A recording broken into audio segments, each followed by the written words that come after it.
Hello there! The years of 2002 through 2004 were great years if you were a Star Wars action figure collector.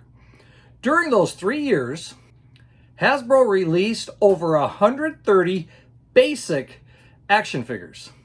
Now, this does not include the Deluxe, the Ultra, or special sets.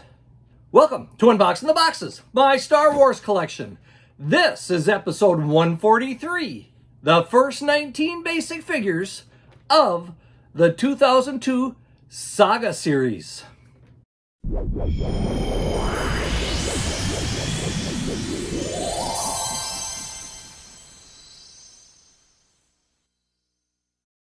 I collected a lot of Star Wars action figures during the 2000s when the Saga Series was released.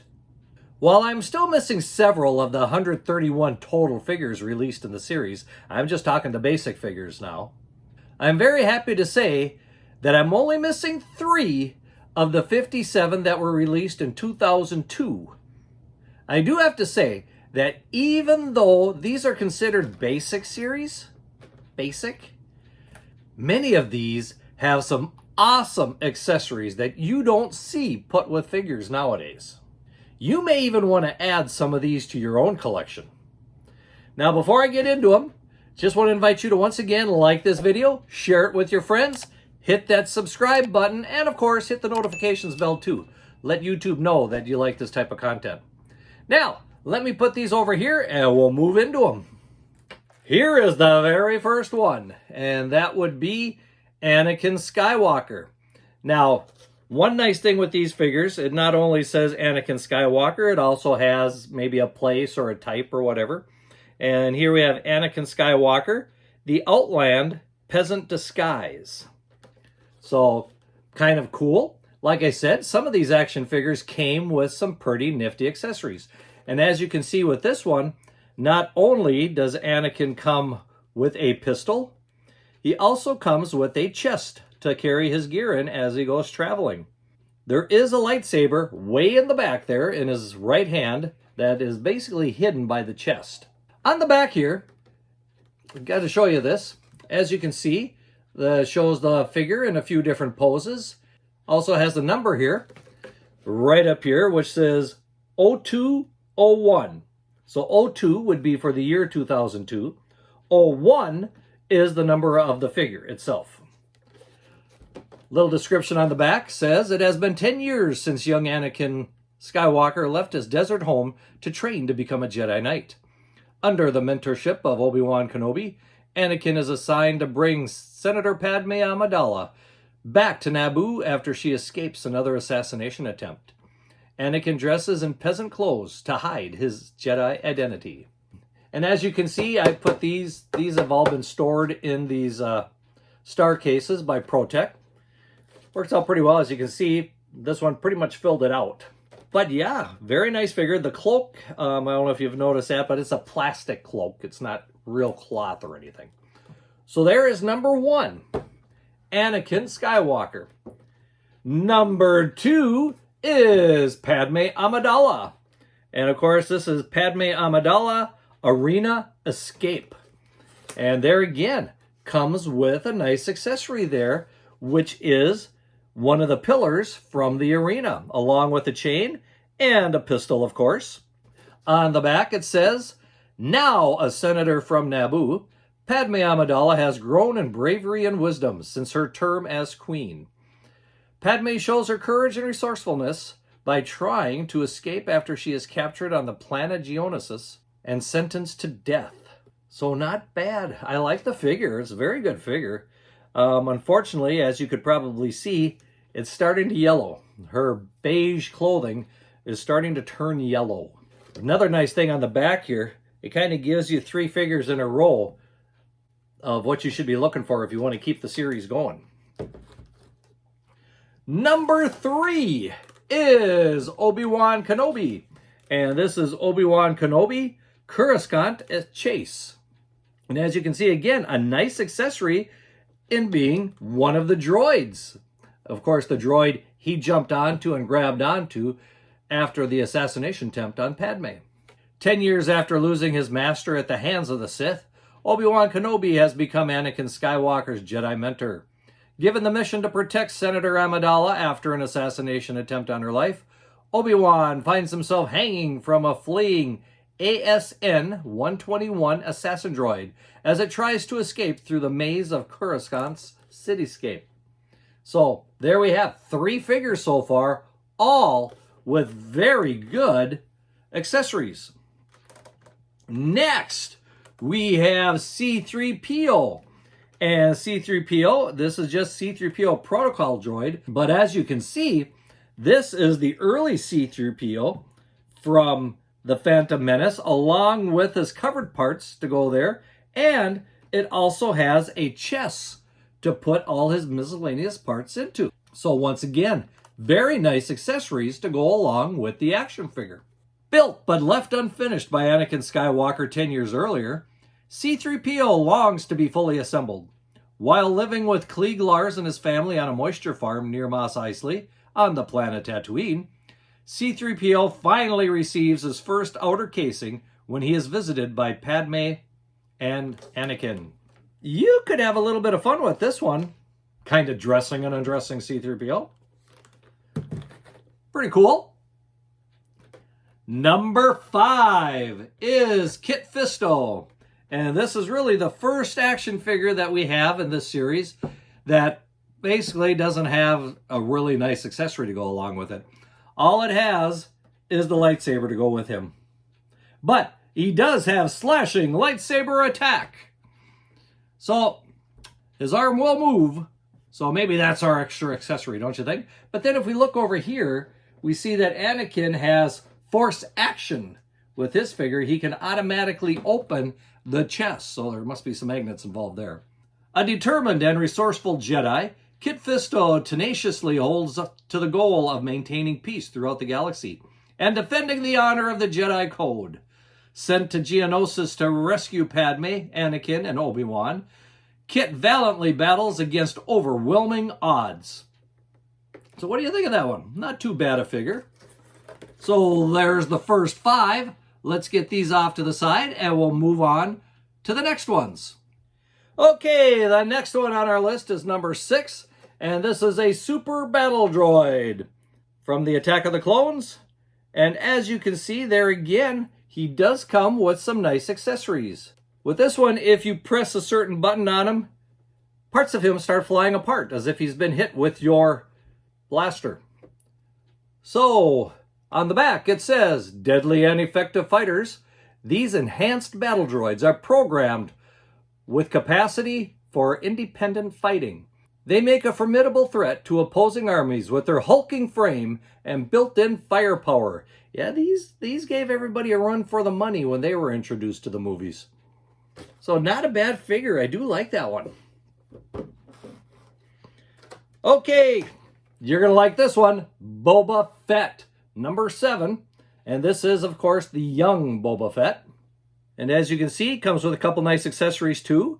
Not only does he have 2 pistols, he has a helmet and a jetpack. So you can have a little fun with that one. The offspring of the resourceful and dangerous Jango Fett, young Boba was trained by his father in the art and skill of bounty hunting. The tragic events that soon befell Boba will give rise to a fierce desire and determination to become the galaxy's most feared bounty hunter. So this would have been a nice addition to your playset, I believe. Kind of moving along faster because I got a lot to go through.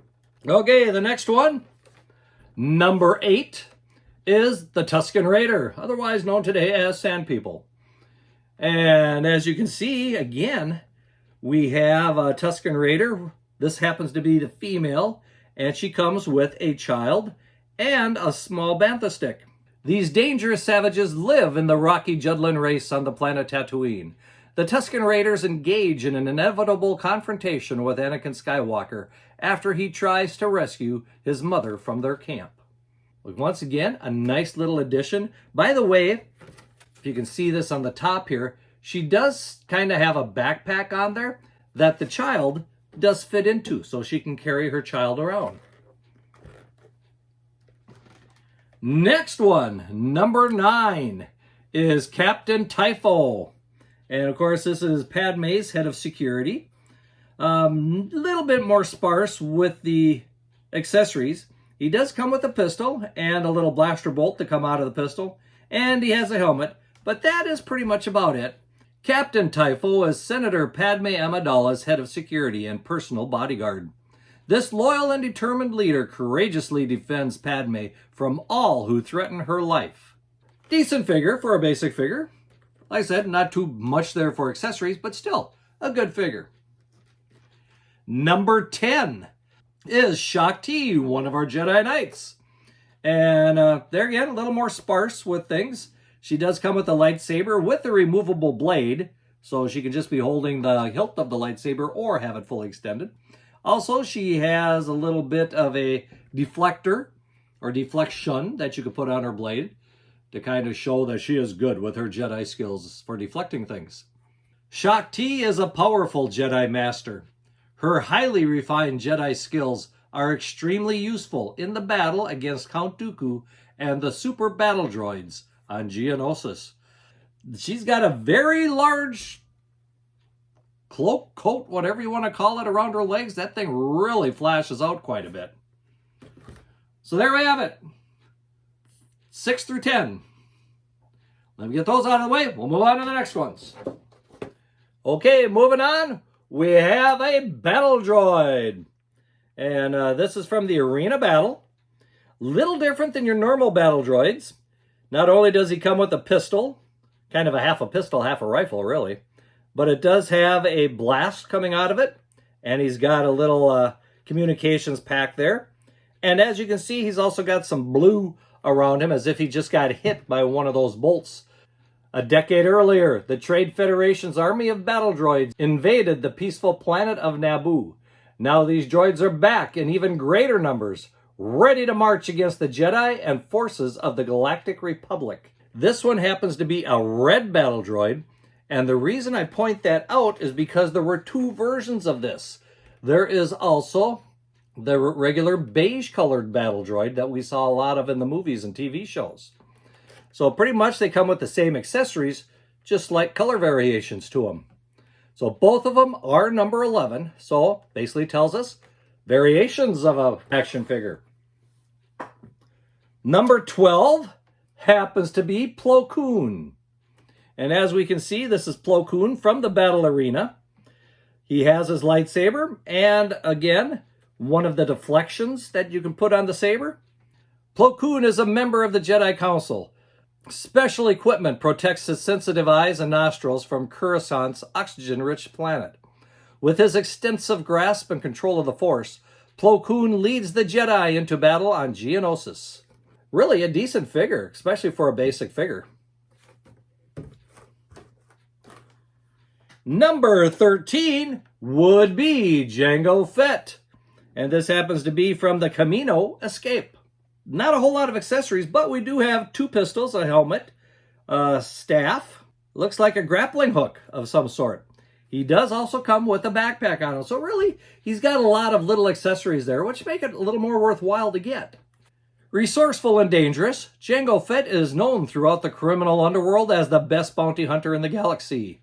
Equipped with an arsenal of weapons, including his missile-firing jetpack, Jango attempts to take out Obi-Wan Kenobi as he and Boba Fett escape from Tipoca City. So not bad at all. You've probably been wondering where this guy has been. Number 14, finally, we have R2-D2. And this is from Coruscant Sentry. As you can see, he's got a couple of those little centipede things that tried to assassinate Amidala while she slept. And also, he has a sound. And tell you what, one nice thing about these cases is you can fairly easily open them up to take the action figure out again. So there we have it, outside. Let's see if it still makes noise.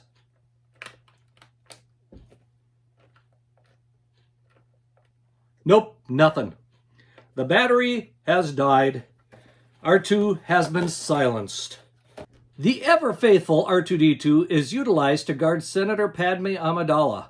Always resourceful, R2-D2 sounds an alarm when an attempt on her life is made by an assassin droid that inserts Koon's assassin centipedes into Padme's sleeping chambers. So like I said, normally he would have made sounds, but those sounds have long since died out. Well, number 15. Oh, look here. I've got a second R2-D2. Tell you what, let's see if the second one makes a sound. Okay, let's see here. That one still does. Not sure if you're going to be able to hear this. So not only does he give a couple beeps and so forth, his red eye flashes. So one R2 is dead. The other one is still working, protecting Amidala from assassins. So, 2 of those. Number 15 is a Geonosian warrior. And this is a winged warrior with a battle staff and kind of that bluish stuff again that you can put around the staff to make it look like he's been hit by some sort of weapon. So overall, kind of a nice figure, especially since he's got the wings. Geonosian warriors are the inhabitants of the rocky planet Geonosis. These warriors aid Count Dooku in his effort to incite a civil war. So, not a bad figure, really, when you think about it.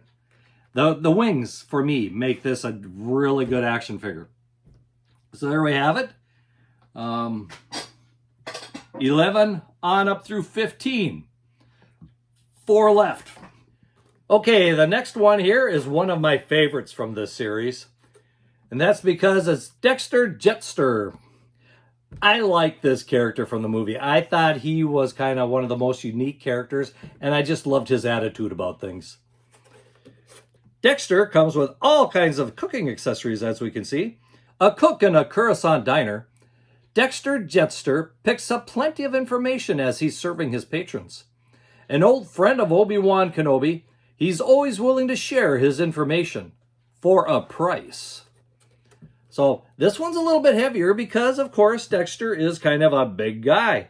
And I do like that he has his 4 arms there. I'm not sure how much movement. The top ones look like they move.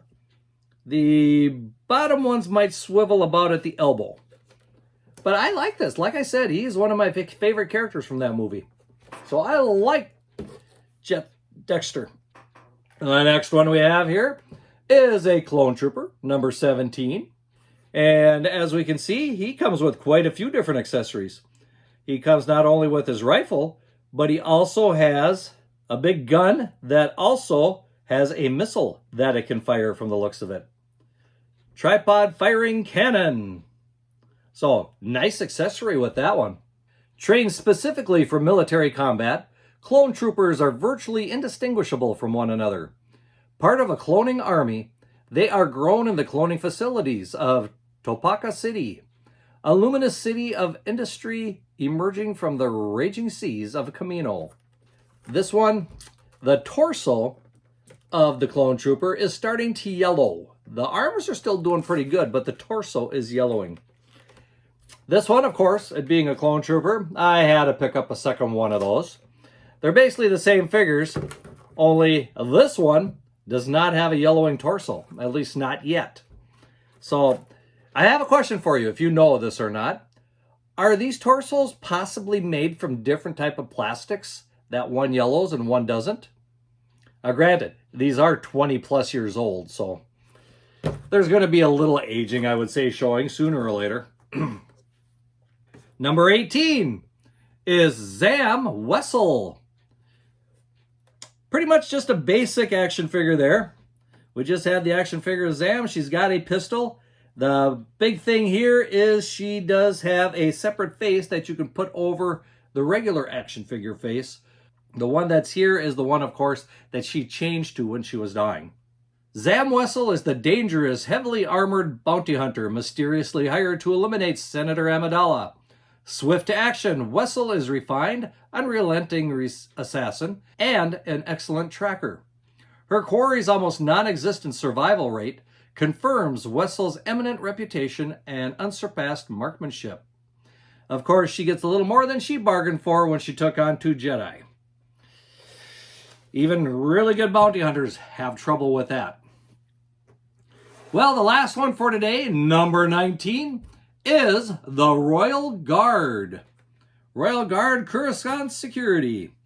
And as we can see, the Royal Guard does come with a staff weapon, and also you can wrap this electro effect around the staff that he's using to block charges shot against him. Imperial Royal Guards are so highly trained in deadly arts that their chosen weapon is not a blaster, but a vibroactive force pike, which they use with lightning swiftness to inflict precise and lethal wounds. Don't get in their way, huh? So not too bad, pretty decent figure.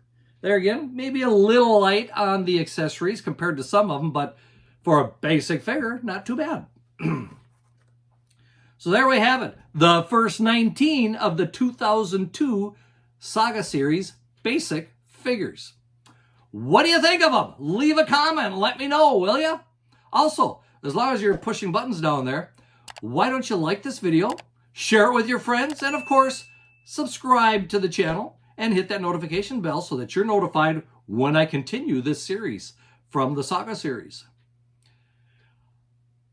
Until next time, may the Force be with you, and keep collecting!